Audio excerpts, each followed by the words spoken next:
but he is one of the best and brightest young actors on the planet. He is the star of films. You're way ahead of me, aren't you?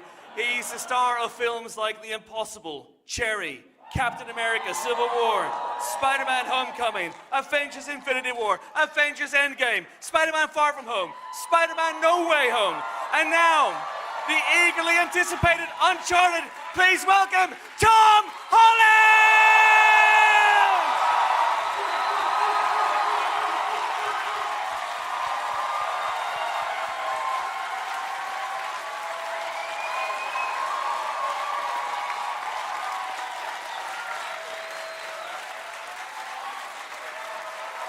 Oh my word, Tom, sit in the middle chair. You're like a water. Evening, everyone. Hello. Hi.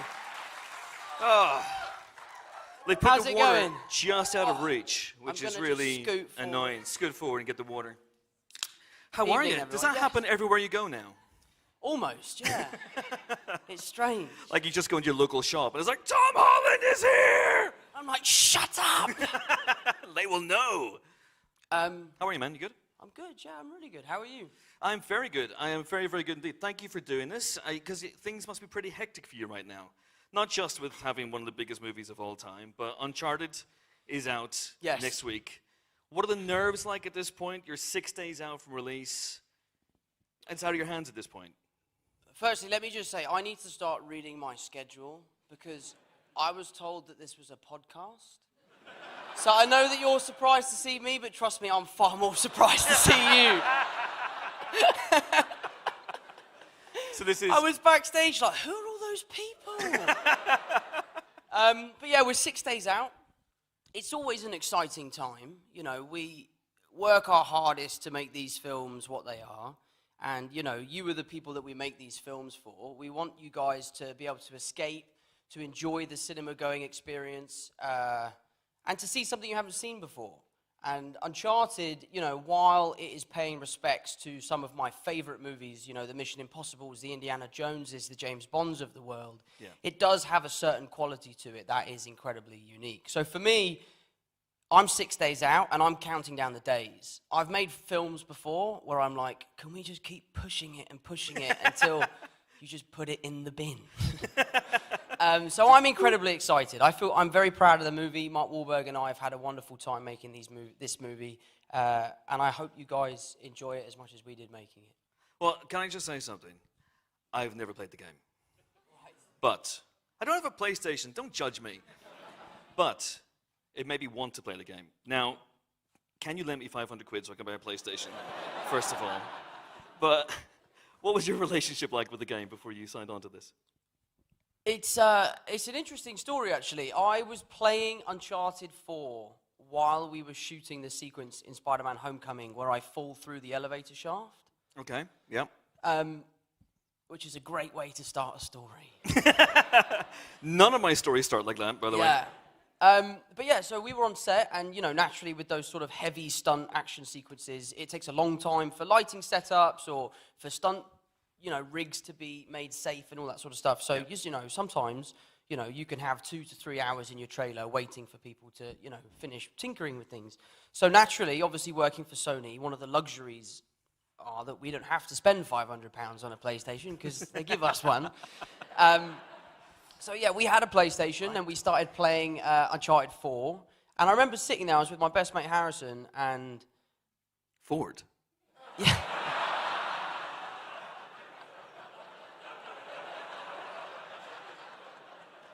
Oh, yeah. This is new information. Yeah. Harrison Osterfield, my mate from school, and he came out to Atlanta with me to work with me on Spider-Man 1. And I remember sitting there with him saying, wow, this would make an amazing movie. You know, because the game, I don't know if anyone in here has played the games, but they are so cinematic, and the story is so compelling. So, you know, we're playing the games, and I'm thinking, wow, this would make an amazing film. I look up who has the rights. Obviously, Sony have the rights. Fantastic. But Ryan Reynolds is attached to play Nate. Okay. So I was like, okay, brilliant. I'll let that one go. And then I came up with an idea for a young Bond film, essentially like an origin story to what James Bond is. Yeah. I pitched it to Sony. I sat down with Tom Rothman and sort of pitched him the idea, and he really liked the idea. And it's no secret that Uncharted is a film that they have been trying to make for a very long A time. long time. You know, Mark Wahlberg at one point was going to play Nate. Yeah. And then he got old, and now he's playing Sully. So and Tom sort of said, like, right, brilliant, well, let's do this. Let's cast you as Nate. And, you know, I think taking over from Ryan Reynolds is the highest form of flattery. I mean, he's as handsome as it gets. So then they cast me in the film, and we went through a huge prep process of finding the right director and working on the script and developing the actual film and the aesthetic of what it was going to be. Mm-hmm. And then we got to set for the first day of shooting after sort of 5 years' work, and we got shut down because of COVID. Yeah, which was actually a blessing in disguise, because I showed up to work and Mark was like 3 times the size of me. He's so massive. I look like his 12-year-old son. So I took the sort of 5-month break to just train, eat and train every day, and put on as much weight as I could, which was good. I actually really enjoyed it. Were you worried in case, it just went all horribly wrong and you didn't put any muscle on? That was it. There's no movie at that point. Yeah, I would have got my Spider-Man muscle suit out. I would have called Sony, be like, send me the muscle suit. But they can do so much stuff with CG these days now, Tom. It'd be fine. Yeah, they can. They take out all my acne. They do what's called a beauty pass. I went to go and see Spider-Man way before it was finished, and one of my biggest notes was like, can you please fix my skin? Like, because we were shooting and we were tired, and when I get tired, you know, I eat unhealthily and stuff like that, and my acne comes back and all that sort of stuff. So they do a beauty pass. So we don't look like that in real life, guys. That kind of works when you're playing a 17-year-old, right? Just leave it in. I'd say put more acne in, if anything. It's true, it's just continuity. I get so much of this stuff. Like, I'll have spots bouncing over my face from different shots. So, Uncharted, I'm a sucker for movies where people have to find the thing that tells them the way to get the what's-it, that unlocks the doohickey. Right. So I love all that stuff. That's amazing. Me too. And that must have been a tremendous, like, you're just in catacombs, constantly in catacombs. I would love that shit. Oh, I mean, mate, me too. Indiana Jones, those kind of films were my favorite films growing up as a kid. But it's a lot of fun. It's also incredibly frustrating. It's great to play the puzzles on the game, but to come up with the puzzles is really difficult. There's a huge sequence in this movie where Nate essentially has the final clue. He understands what it is he needs to do. He just needs to figure out how to utilize this clue. And it's to do with a map and these crosses and all this different stuff. And what was written in the script was like, there was an X on the map. Right. And I was like, guys, it's like $5 billion worth of treasure. It was lost 500 years ago. They can't just put an X marks the spot will not be in this movie. Yeah. And we had to come up with the idea of how to discover the gold. And it was a lot of fun, but it took weeks and weeks and weeks, and we were pushing the scene back and pushing it back. And obviously, when you make these films, they build sets, and they want to strike them as quickly as possible, because it costs money to rent the stages. And Sony was so angry at us, because we were like, we can't break this set down because we haven't figured out the end of the movie. But eventually we figured it out. And it's a sequence that I'm very proud of, because it's very exciting to watch. So the film is based around their relationship between Nate and Sully, and this is the early years. So Sully hasn't got his tash at this point. I may not play the game, but I know Sully has a tash. Don't judge me.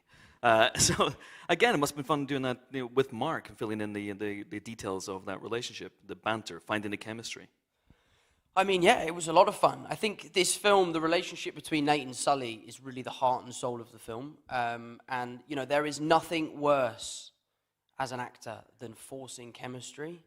Like, if you're doing a scene with someone that you really don't like, but you have to pretend like you're busy mates, it is really difficult. And I think audiences can sense it. So that's happened to you? Yeah. Yeah. Have you ever heard of Anthony Mackie? Yeah. What a dick.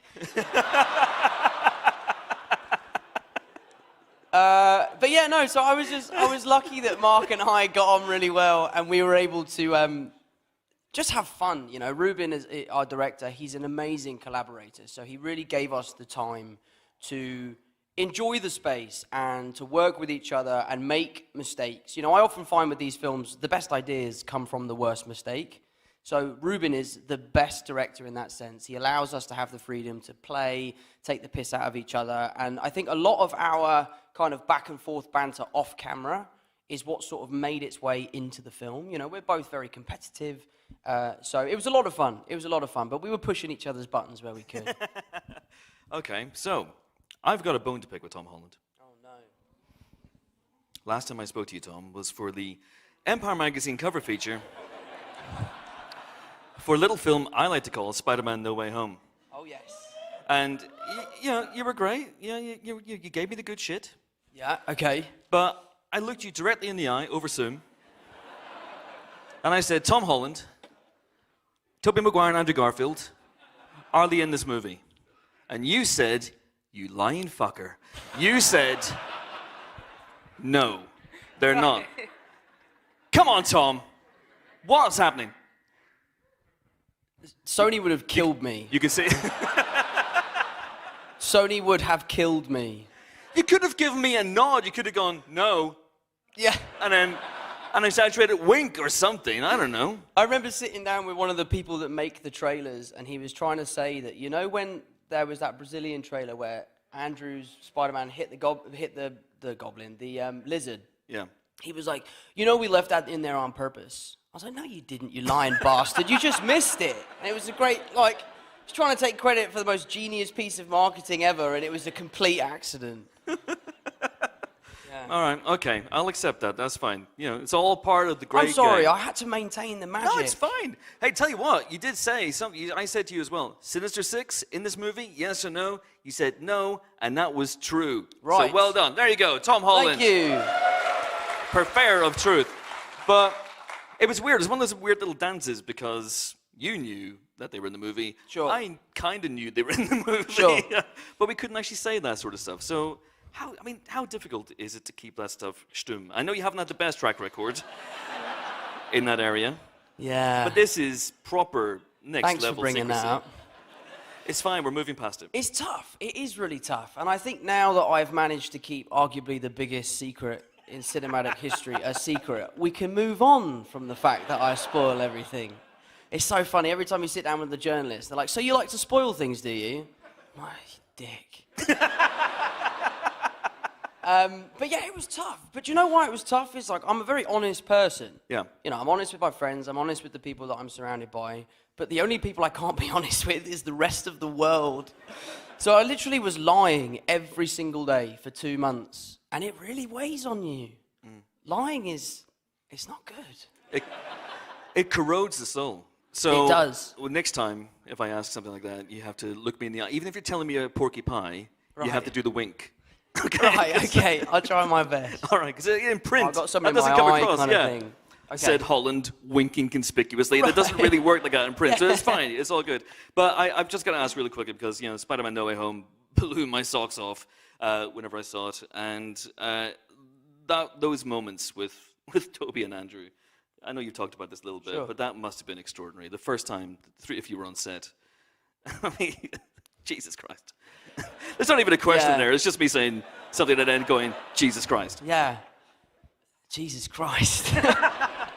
No, it was mental. Honestly, mate, like, I was petrified when they were coming in. Because, you know, when you play Spider-Man for so long, there's only 3 people to have done it on the big screen. And you have a sense of ownership of the character. He feels like a part of you. And I was worried that, you know, these other 2 actors who have equal ownership to this character were going to come in and kind of try and shake up the system. And we had a really good thing going. And I'm delighted to say that they came in and all they wanted to do was elevate the movie. They had certain things that they wanted to try and hit with their characters. You know, I know Andrew was very keen to sort of get a point across throughout the film, which I really think he did, which I'm very proud of him for. But like all the acting and all of that aside, it was so fun. It was so fun because, you know, like I said, being Spider-Man can be quite alienating.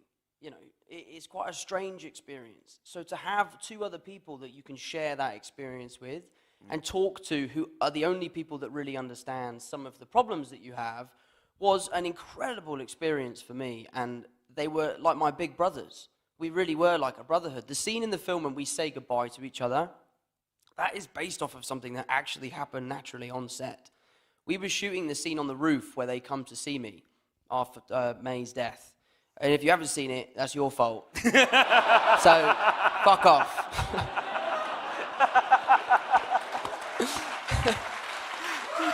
Yeah. So, yeah, well, I just remember looking at them up there.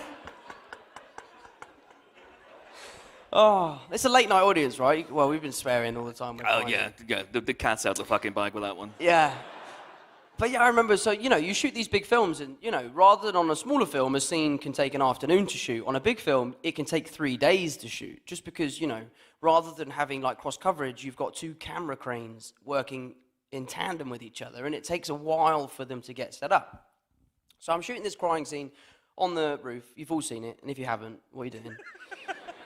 And I was crying for like 2 days straight, just constantly crying. And it was fine, I was getting it done, but it got to the point where we were going to shoot my close-up, and I was sort of struggling to get there.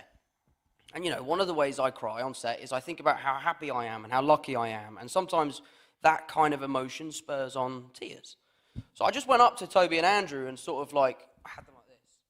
And I sort of said, guys, thank you so much for being here, for participating, for being so welcoming and kind and loving. And as I was talking, I was like, and I just want you to know that I appreciate you being here. And Andrew started crying and Toby started crying, and then we were hugging, and all the writers were like, yeah, that's how it's gonna be. Brilliant. So it was fun. It was a good time, and Andrew can take his hands off. Hang on, let me explain that better. That makes no sense. Hang on.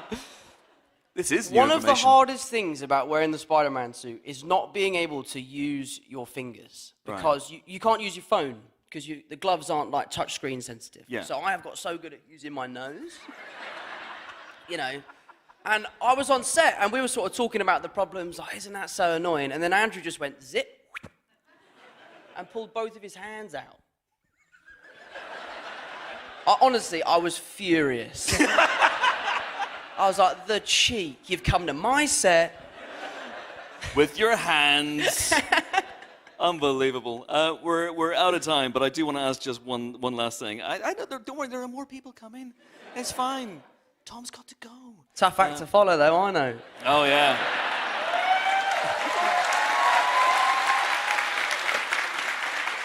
See, that's the thing I like about you, Tom. You lack confidence.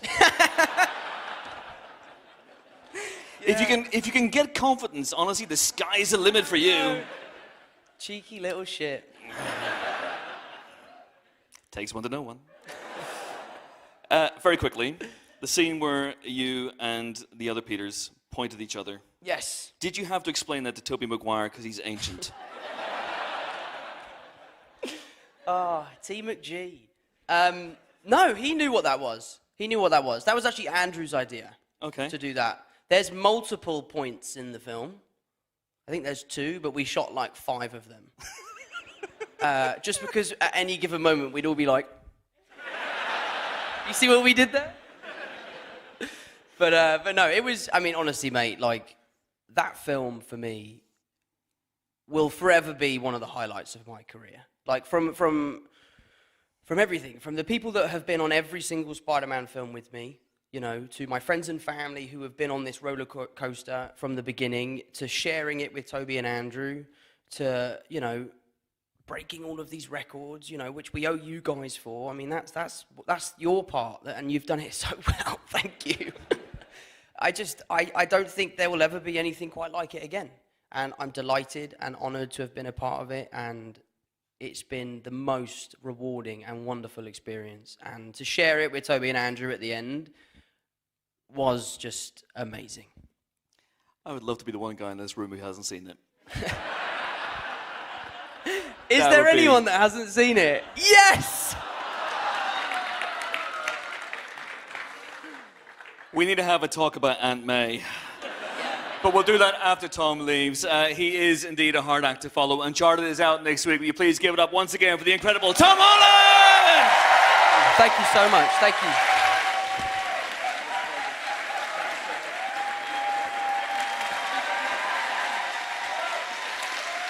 Amazing!